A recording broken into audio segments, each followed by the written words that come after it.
Um, when I first got sick, I was around into 15, started 16 years old. Um, it just started to hurt. My gut started to hurt really bad cramps. There was blood in my stool, just a loss of appetite, and didn't really want to do too much actively, period. So I was going to a doctor, just a family doctor in American Fork, and he didn't really know what was going on. I think he was kind of out of his element. Um, we went from everything from food allergies to lactose intolerant to some kind of weird virus. I mean, you name it, and he was coming up with that. Didn't really do any diagnostic stuff until I started to get really bad. And they had me do a barium swallow over there at American Fork Hospital. And they did the x-ray, I did the barium, and this was the old chalky stuff. And the x-ray tech did not really tell me that I needed to drink a lot of water to get this stuff to move through. So I ended up getting a small bowel obstruction. And it went on for a little while. I was admitted to the hospital. Never got better. I faked my way out of American Fork Hospital. I don't like to tell people that, but I didn't think I was going to make it, so I wasn't going to die at the hospital. That was my figuring on it. So I faked my way out of the hospital, and I got home, and it wasn't any better. I mean, I just didn't want to stay in the hospital. So anyways, I think it was about a week later after that, my dad came home from work for lunch, and he seen me on the couch, and I guess I just kind of scared the crap out of him. He was really worried, so we went to go back over to the doctor's office, and when I got out of the car to go in the doctor's office, I passed out in the parking lot. He carried me in there, and they had hooked me up to an IV when I came to. I was still kind of out of it a little bit, but I remember hearing my dad raising hell in that doctor's office, and before I knew it, I was admitted to Provo, Utah Valley.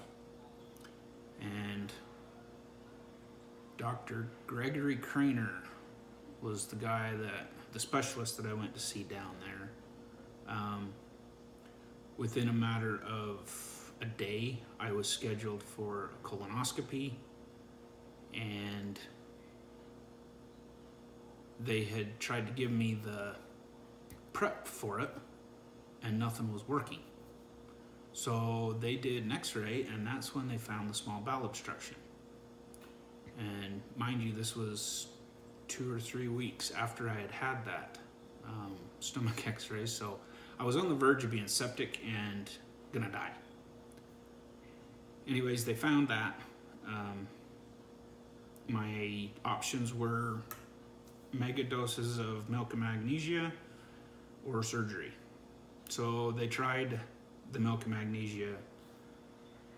I mean, a lot of milk and magnesia. I don't remember ever being so sick of that in my life, but it actually passed the barium, and things started to go back to normal as far as my digestive tract. But I got so bad that they had to put a central line in and do TPN, which was total protein nutrition.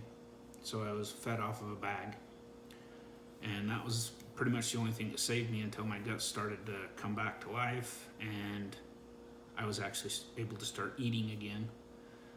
And then they did the colonoscopy, and when they went in there and found it, they had found that my whole large intestine was fried. It had ulcers all over in it.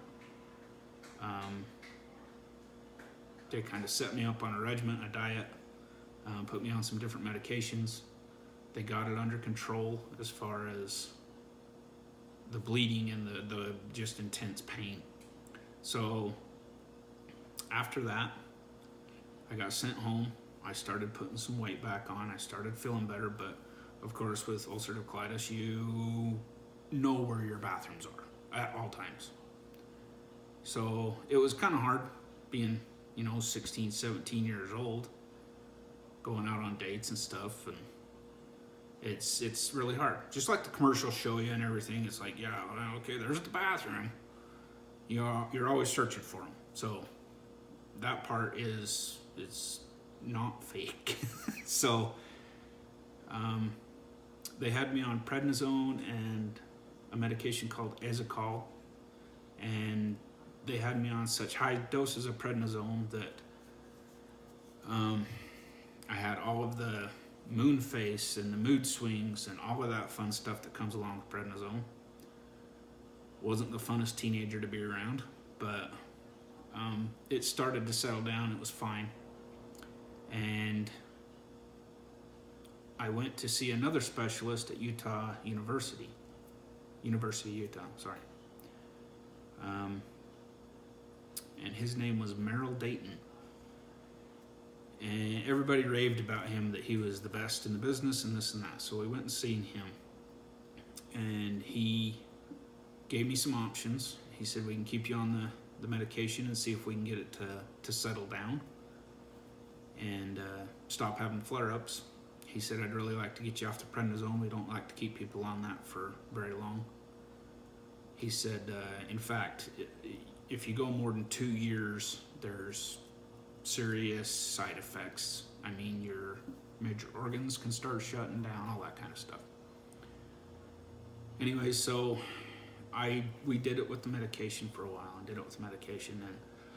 I just didn't want to have the surgery. And by the time I was 19 and I went to see him again, and he said, okay, you're done. He says, you're down to, you've got to have the surgery.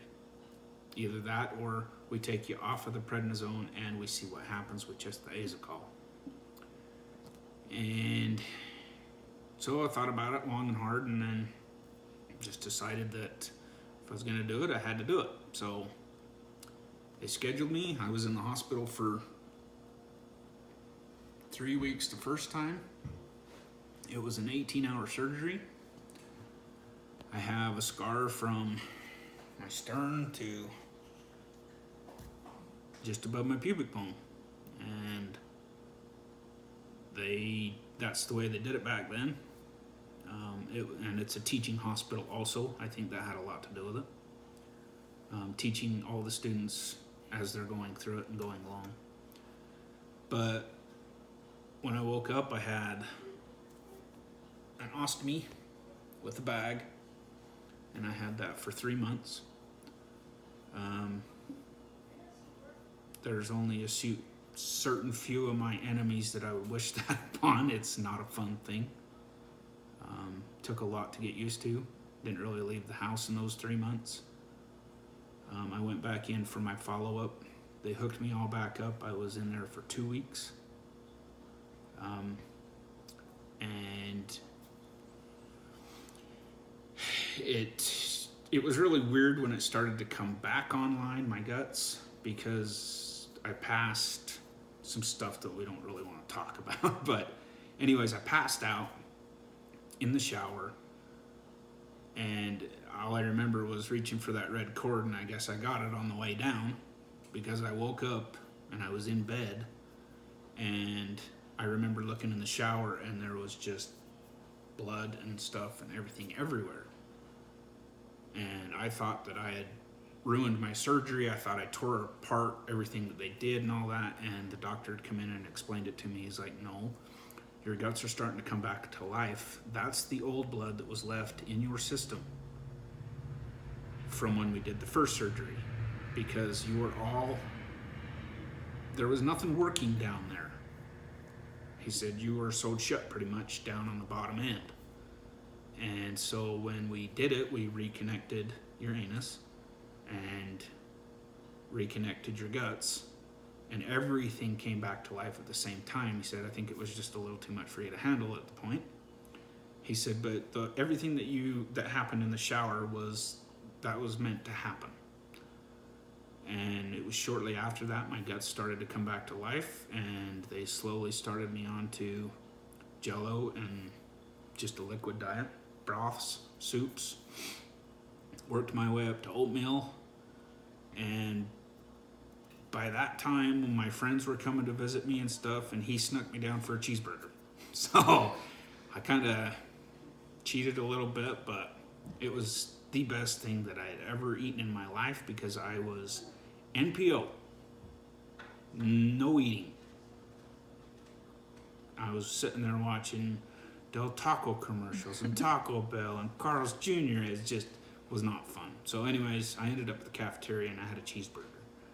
And I later confessed that to the doctor. He got kind of mad, but everything worked out. So I was released from the hospital, and it was probably the roughest year I've ever had in my life. Anywhere from 10 to 12 trips to the bathroom, and that was on a daily, regular basis. I learned real quick what you can and can't have. You try and eat some very plain stuff, a lot of bananas, a lot of peanut butter, stuff that would slow the movement down. Sugar was a no-no. Fruits and vegetables, depending on what vegetables, were a no-no. There was a lot of starches, a lot of just stuff that would kind of stick around a little bit and slow you down. But everything turned out great. I'm 42 years old now. I'm very glad that I had the surgery. I'd recommend it to anybody. I know that there's some that have tried to have it and can't. They end up with an ostomy for the rest of their life. I'm very grateful that mine worked out, and I'm happy to answer any questions Taylor has now.